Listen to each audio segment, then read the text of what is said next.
something. You will come into the McDonald's, and there will be like bunch of people, like thousands of people, and you will just shout there, "Христос народився," and half of the McDonald's will answer you.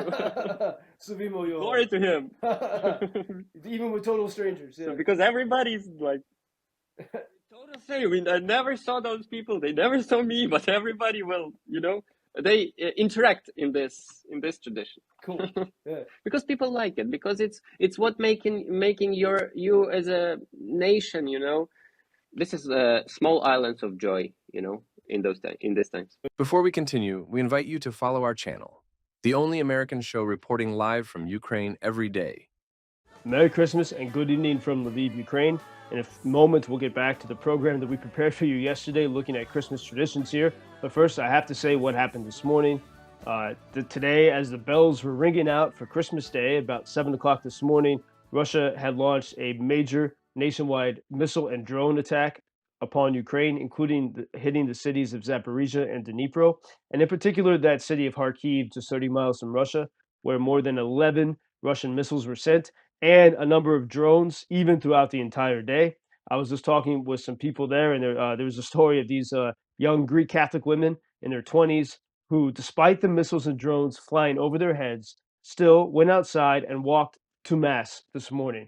A sign of the Ukrainian mentality and obviously a sense of defiance. We'll go into details about what happened this morning tomorrow, but I think it's very important for the world to know what Russia has done, not just every day, but also especially today on Christmas Day, with all of its claims to be so traditional. That's what happened in Ukraine, and I want to show you a quick clip of what it was like in Kharkiv this morning, and then we'll get to the conversation that we had prepared for you today, looking at Christmas traditions and how people celebrate this very important holiday for Ukrainians, especially here in the city of Lviv. So, quick look at Kharkiv, and then back to our program. Thank you, and Merry Christmas. Христос народився, as they say here in Ukraine, Christ is born. Thank you for sticking with us.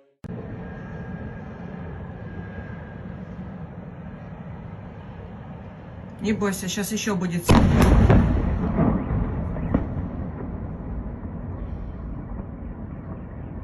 Good afternoon. This is Joe Lindsley talking to you from Lviv, Ukraine. I just arrived here by train into this lovely medieval snowy city on Christmas Eve, and talking with my friend and colleague here. Hi to everybody. This is Blacksmith from Lviv. Welcome home, Joe. Good to be back, man. Especially here at Christmas time. This is a city well suited for Christmas, as we're going to talk about in this episode today. I'm not even aware really of the news that's been happening. I mean, I know it's always difficult in the trenches. I just had a picture of some friends actually in Pokrovsk, which we're going to talk about that city and the significance of that place for Christmas. Some friends there in the front, in the trenches, and they're wearing our Ukrainian Freedom News patch, by the way, in the trenches. But we're going to talk about the soldiers at Christmas time. Today we're just going to chat a bit about what it's like to celebrate Christmas in Ukraine, and especially here in Western Ukraine. And Blacksmith, what do you call? what is a comical name for Western Ukraine? So yeah, basically this is a small joke that we are calling ourselves as Saint Halicians, because Halicia is a region on the west of the Ukraine. And why saint? Because everybody is like visiting church in here, like very traditional wearings. Some of the Ukrainians are making jokes of it, but sometimes I even think that people are proud of themselves when they are saying Saint Halicians. Good. Today is Christmas Eve, by the way. I almost forgot with all the craziness going on, and it's I don't even know, what is it now? The third Christmas in the wartime, and Lviv is a place that's more. It's better. Christmas is taken more seriously in Lviv. Would you say?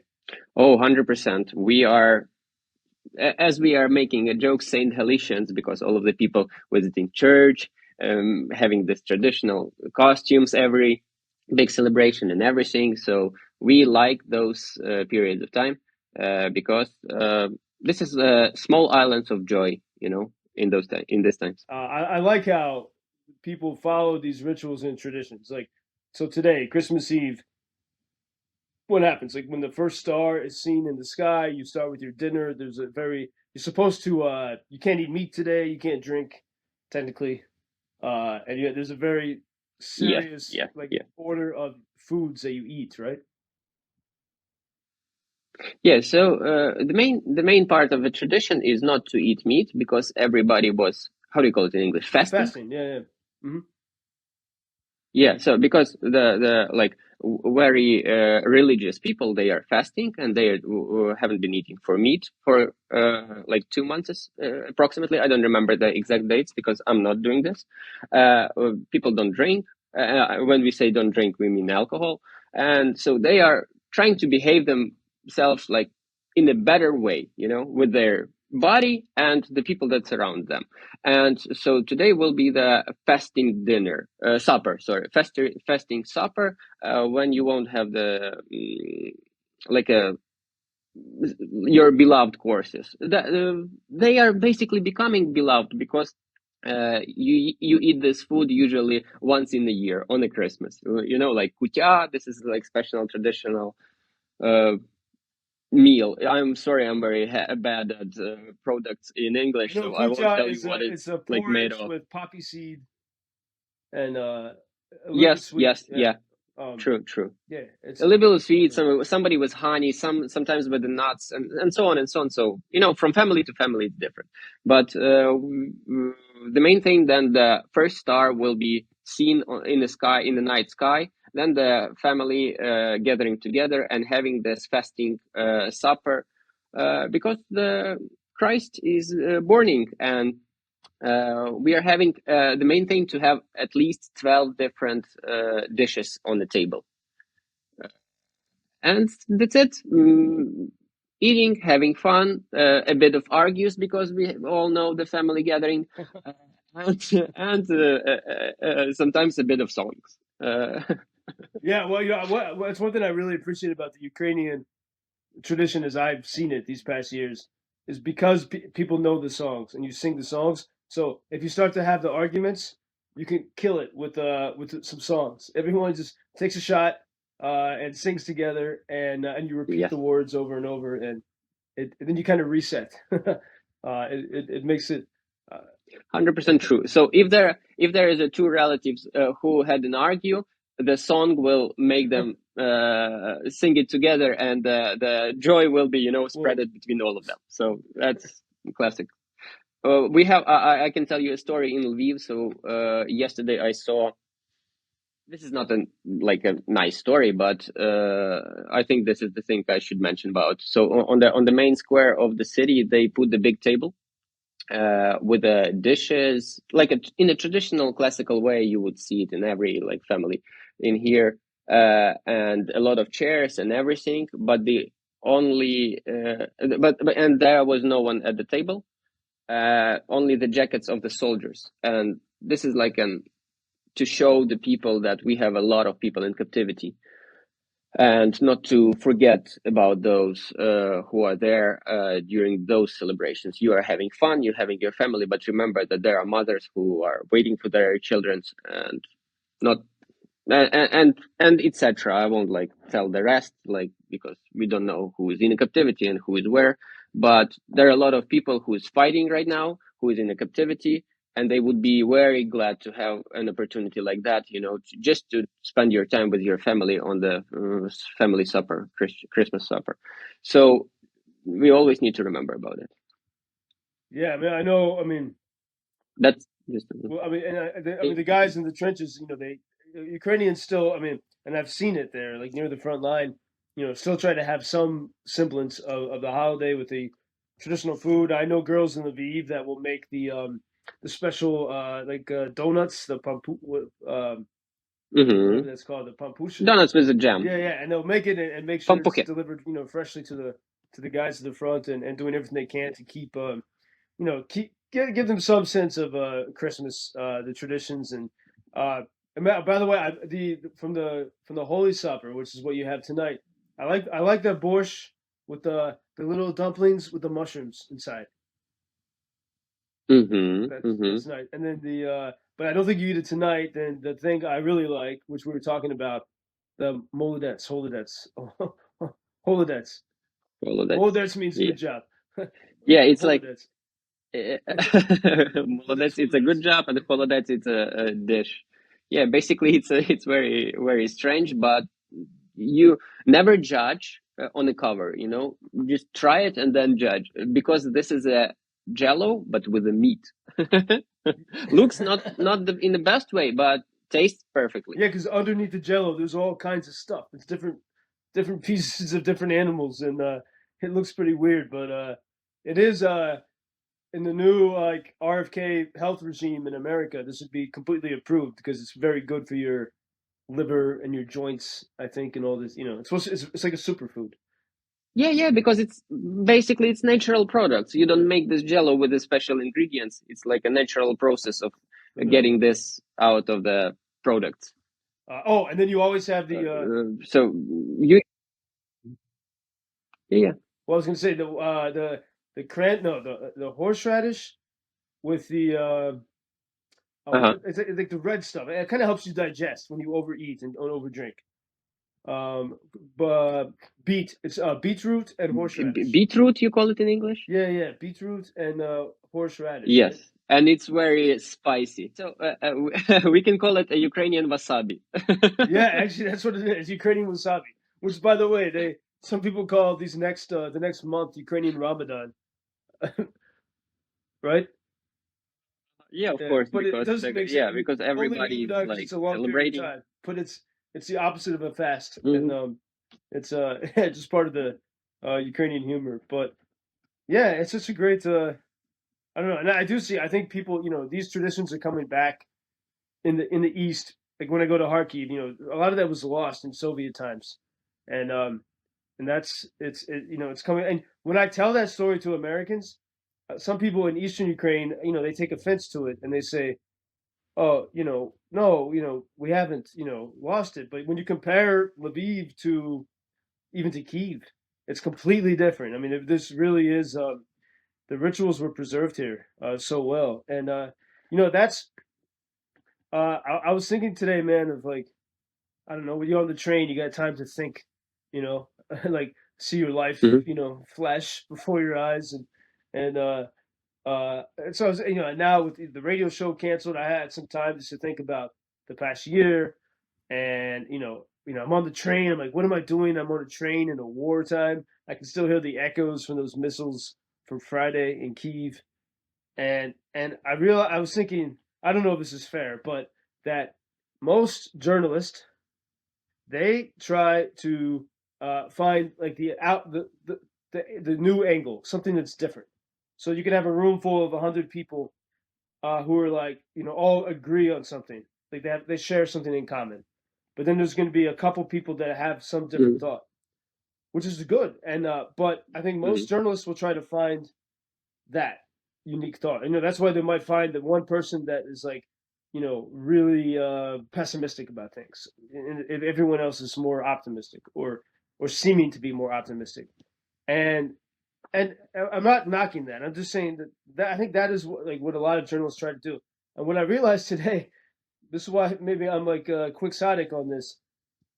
I think so often try to share the obvious story that almost no one talks about because it's so obvious.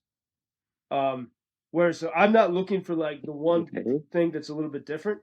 I'm looking to actually like codify and make sure we, in a sense, memorialize the reality that people live, not the outlier, but what is the real spirit of the place, and that's that I think that's it's stuff that people sort of take for granted. But if you're living here, you know what life is like, right? You know what Lviv is like. But people far away can't know that because they're not here. But they definitely don't know it because the reporters aren't sharing that part of it. They sort of find something that's different in the context of Lviv, rather than tell the story of like, this is a city of with a great common culture. Like people know the same songs and they can sing together. That I don't know. I realize, and maybe this has helped me figure out like what my purpose will be these next months. But even like, for example, my friend Joanna from NPR, National Public Radio, in Washington. She had a really nice piece. It's all audio for the radio. A nice piece about the Carol of the Bells, the song, the famous Christmas song, and it was written in the city of Pokrovsk, which is that's been got friends who are fighting there. I'm sure you do too, and it's been very intense battles. It was supposed to fall in September. It's still there. It's a lot of it's destroyed, but so that was the birthplace of the song "Carol of the Bells," and so she made this really nice report, and she's my favorite foreign reporter here. But then there was one thing that was missing from my perspective, and this is like because the thing to me that seems so obvious that doesn't get put into these stories. So because Pokrovsk means the protection of the Virgin Mary, right? It's like it's this. Yes, Pokrowy. It's like a cup, I don't know, basically a shield in some way. And yeah, Pokrowy, it's like a covering. Covering, yeah. And so it's like this, like a cloak that protects you.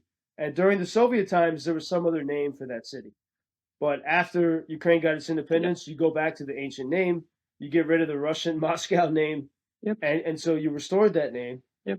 And to me, that's an interesting part of the story because every Ukrainian knows what it means, but the Americans don't know what it means. And like it's Christmas time. We're talking about Carol of the Bells coming from the city. For me, how can you not mention that? Oh, the name of that place is actually related to Christmas too. To me, that is like a key part of the story. But I think that's something that part of it gets missed. It's very related to Christianity because mainly the story of Pokrovsk, when the Virgin Mary came and protected the city of, we all know it right now as Istanbul. Oh, but previously this was a Greek city, Constantinople. Yes, yeah. And so this city was saved by the Virgin Mary, which came from the as a blessing and saved the city. So this is like a deeper story of this celebration of this Christian celebration, so we combine the Pokrowy, which the Virgin Mary covers and protecting, and on the same day we made the celebration of the Ukrainian armed forces. So we combined all those 2 days because the armed forces are the people who are protecting us from the invasions. So just a small remark. Well, so like the spiritual protection and then the actual physical protection. And actual physical, yeah. And that so I was looking that up today on the train because that's interesting. These are interesting stories. I think it's pretty relevant to the storytelling. Why should that be excluded? And that's Ukrainians. Well, for you this is obvious, but for the foreigner it's sort of intriguing and it's a nice connection.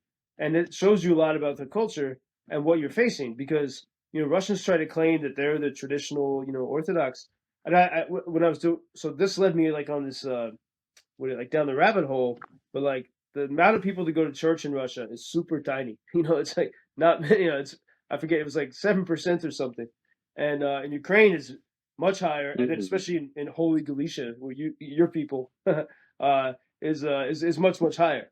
Because for various reasons, the Soviets couldn't destroy it as much here. But this idea that in this little city, like here on Christmas, like our friends are there in the trenches, and this city is named for this idea of the protection of the Virgin Mary. It's Christmas time. The Carol of the Bells came from that city. I mean, it's not. This is just an interesting story. It doesn't necessarily mean something beyond that. But what it does show is like the fabric of Ukrainian belief, and then exactly as you mentioned, Ukraine added after your revolution, after Victoria Nuland, the American official, created your revolution in 2014. It's a joke.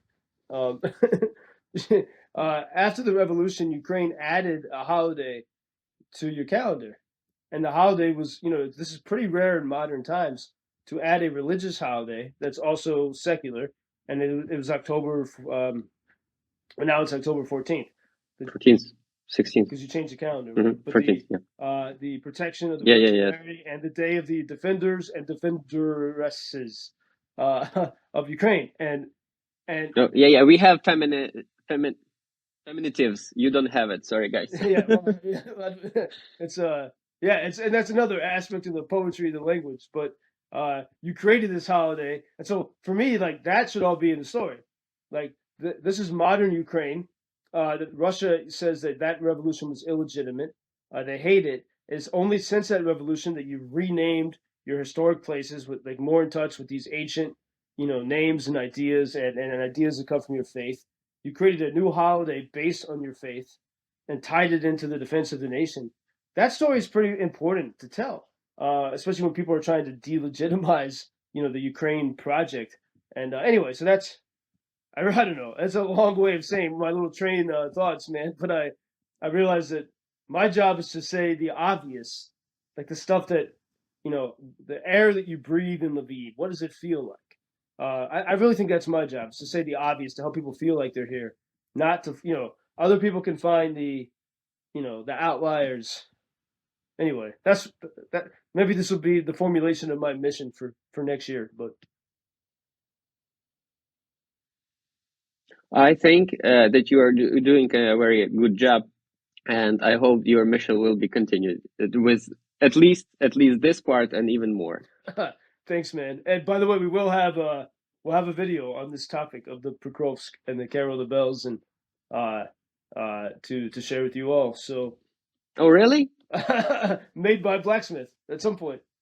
Yeah, this time you got 12 days of Christmas at least. Well, I like everyone. So many people in America complain about how miserable January is.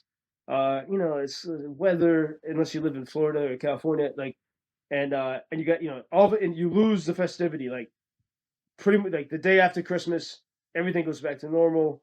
Pretty much. I mean, pretty much. You have New Year's, but all the music is gone. We don't have the special foods after Christmas. But Ukrainians, this is just the beginning. So you're losing.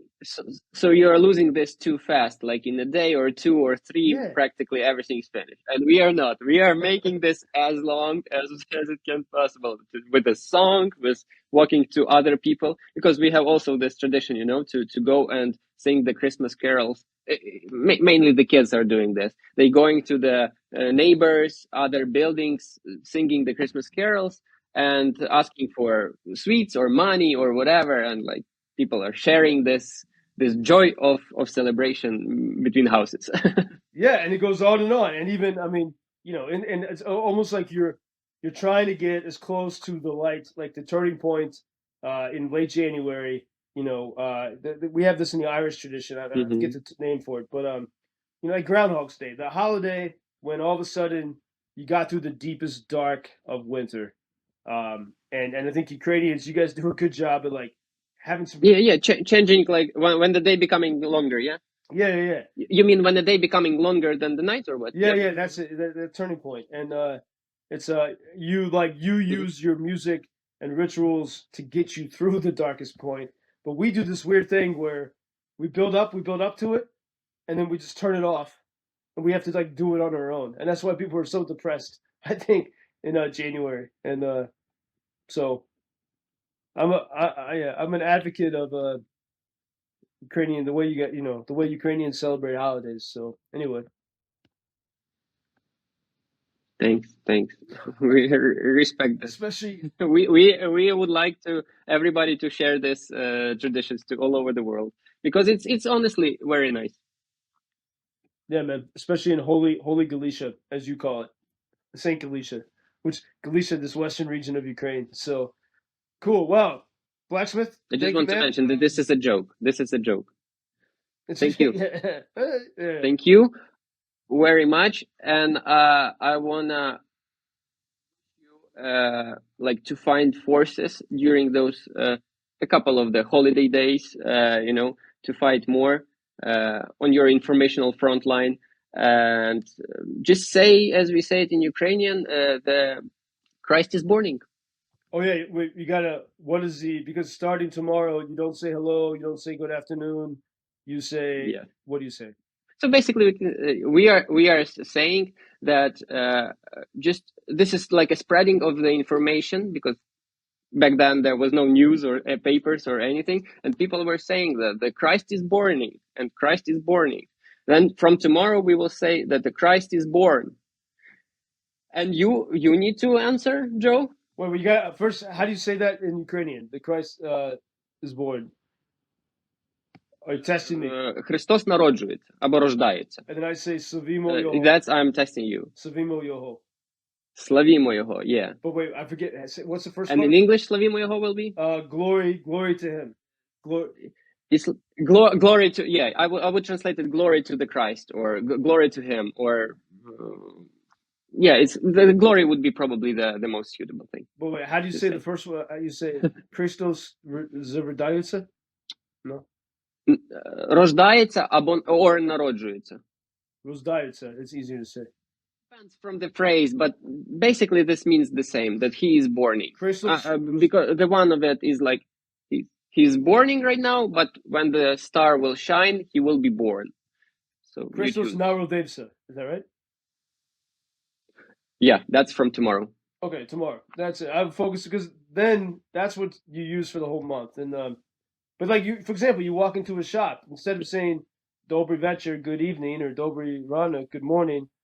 Yeah, you are spreading the news to the people that Christ is born. So like if I go to a McDonald's, and that's how you say hello. On Friday, just to give Americans some context. Let's say I don't, but let's say I go into a McDonald's in Lviv, I would say Христос народився. Yeah. The girl behind the counter would say Славімо його. You can. I will say more. Not even behind the counter or something. You will come into the McDonald's, and there will be like bunch of people, like thousands of people, and you will just shout there, "Христос народився," and the store, half of the McDonald's will answer you. Славімо його. Glory to him. Even with total strangers. Yeah. So because everybody's like. Total same. I never saw those people. They never saw me, but everybody will, they interact in this tradition. Cool. Yeah. Because people like it. Because it's what making you as a nation, probably, and the national glue. It's a tradition, It's a good way to put it, man. Wow, Blacksmith, thanks for this nice conversation about some of these traditions. And you're welcome. This week, we'll on the YouTube channel, we're going to post but we have Blacksmith and we have Whitesmith. Whitesmith is our other video editor. And with Whitesmith, we're going to post looking back at the past 12 months. Probably our most popular videos, a lot of them that you made, Blacksmith, and then maybe the most underappreciated videos, the ones I thought more people would have liked, but maybe they didn't get so much attention. And some of the good moments and difficult moments, and we'll look back at that and this week, and sort of if you're interested, you can follow the channel here. But we'll slow down with the daily broadcast until the new year, so everyone can have a bit of a rest and recharge and enjoy the festivities. So yeah, just to make people miss you. That's right. Yeah. That's the goal, man. And thank you all for listening for these, not only this past year, but these past 3 years, and 3 years almost. And we'll keep going here on this YouTube channel together. And well, I will say, so Merry Christmas. As you say it in English, but in Ukrainian, щасливого Різдва. It's like a happy Christmas or Merry Christmas. But Christ is risen. Christ is rising. Or borning. Cool, man. Oh, sorry, borning. Boarding, I think, is not an English word, but I'm forgetting my English now, so it's all right. Anyway, all right, man. Well, I wish you a great holiday, and everyone else, thank you so much. This has been our Radio Award Day 1034, I think, and with Joe Lindsley here in Lviv today, and Blacksmith was with you as well. Дуже дякую, and UkrainianFreedomNews.com. We welcome donations and support. We want to buy a lot of drones this Christmas as well. So you can support us at UkrainianFreedomNews.com. Thank you, and Merry Christmas. Thank you for introducing Ukraine on your social media pages.